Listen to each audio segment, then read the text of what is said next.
to Wildcat Watch Live. My name is Pat Ralph. I'm Jackie and Sarah. I'm Matt McCarthy. And I'm Lauren Dugan. So we have midterms coming up and then thankfully fall break. What are you guys doing? You know, fall break just can't come quick enough. Me and my roommates are heading down to the Outer Banks, just relax a little, take some time off of school. I'm also headed down south as well to Naples, Florida with some of the girls in my dorm.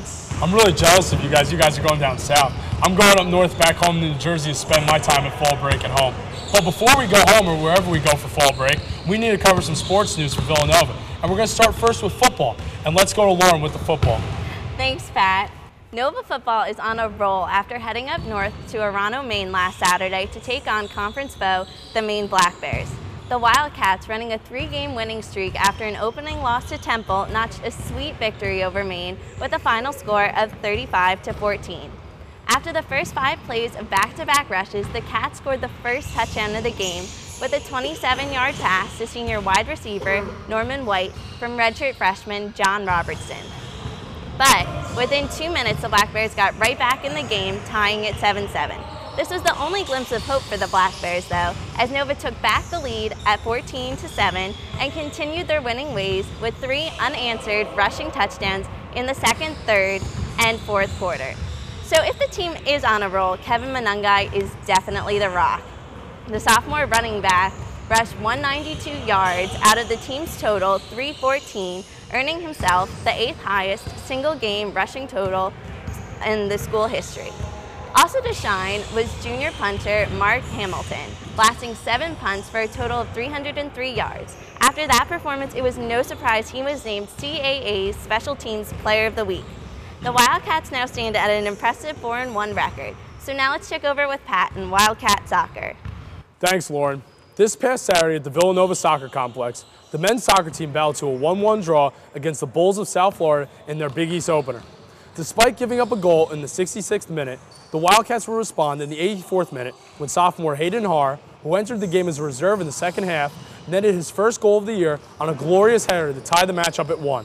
Despite only being able to take the lead tie with USF, the Wildcats put in a tremendous effort in front of nearly 1,000 fans at the game on Saturday. The Wildcats now sit at 7-2-1 on the season and look to continue their early season success. Coming off a tough overtime loss in their previous outing against the UConn Huskies, our women's soccer team traveled to Western Pennsylvania this past Friday for another pivotal Big East showdown, this time with the Pitt Panthers. Led by sophomore Victoria Gersh's 2 goals, the Wildcats clawed their way back and defeated the Panthers by a score of 2-1, despite being outshot 15-7 in the game.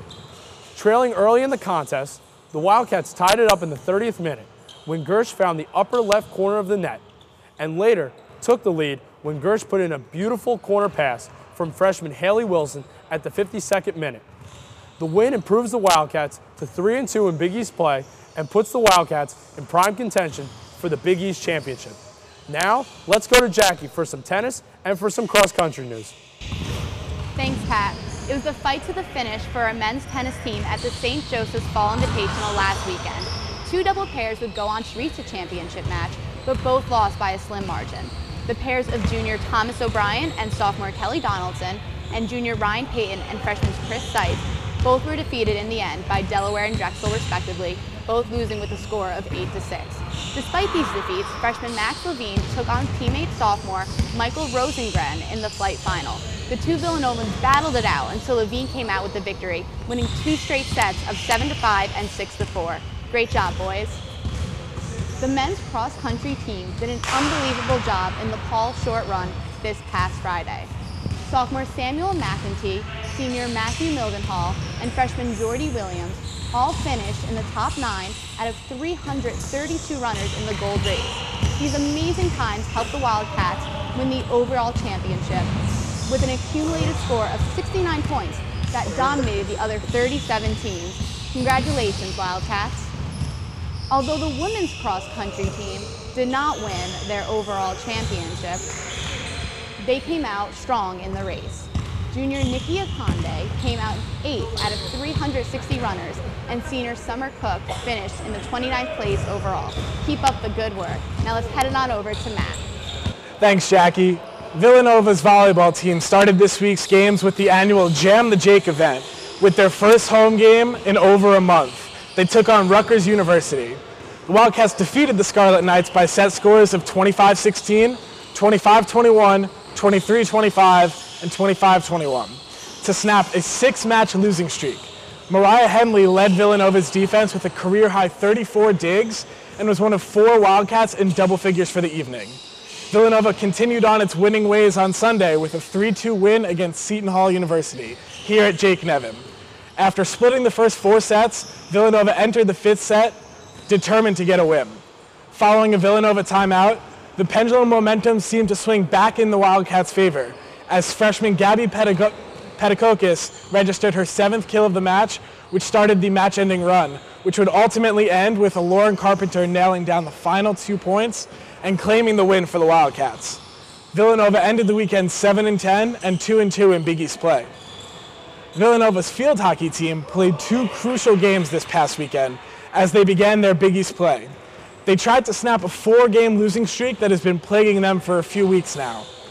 Villanova first played on Saturday to take on Big East rivals Rutgers Scarlet Knights. In a tight match played right down to the final minute, it was Villanova's own Jessica Swadoba who would rebound her own shot and find teammate Leah High for the game-winning goal as time expired. With this victory, Villanova notched their first Big East win of the season. Trying to ride this momentum, Villanova then faced Bryant University on Sunday.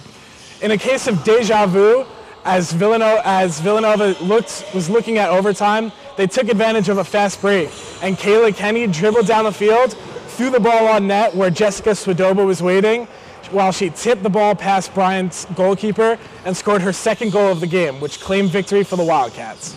Villanova now sits at 6-5. Now let's send it over to Teddy, who will tell you what the upcoming games for your favorite Wildcats are going to be. Teddy? Thanks, Matt. After improving to 4-1 on the season, the Villanova Wildcats football team take on the Richmond Spiders Saturday night under the lights at Villanova Stadium. Redshirt freshman quarterback John Robertson will look to lead his team to their 5th straight victory. The men's soccer team played one of its biggest games in history this past weekend and look to continue their historic run as they take on the St. John's Red Storm tonight, Wednesday the 3rd at 7 p.m. Staying with soccer, after the women's team's big win against the University of Pittsburgh behind Victoria Gersh's 2 goals, they travel to Louisville, Kentucky to take on the Cardinals this Friday. The women look to move to 500 on the season and improve their record in the conference to 4-2. After coming off a big win to get back to 500, the Villanova field hockey team takes on St. Joe's this afternoon and then heads south to Virginia for 2 big weekend matchups, facing the Liberty Flames on Saturday and the Richmond Spiders on Sunday. Another team with a couple big conference wins this weekend was the women's volleyball team. Up next for them are the Georgetown Hoyas this Saturday in our nation's capital. Finally, the Villanova women's tennis team heads to Norfolk, Virginia for some preseason action, while the men's team heads to Camden, Connecticut for the Quinnipiac Invitational. We wish the best of luck to all our teams this weekend and expect nothing but the best from them. Back to you guys. Thanks, Teddy. From myself, Pat, Jackie, Matt, and Teddy, thanks for tuning in tonight. And remember, stay Wildcat.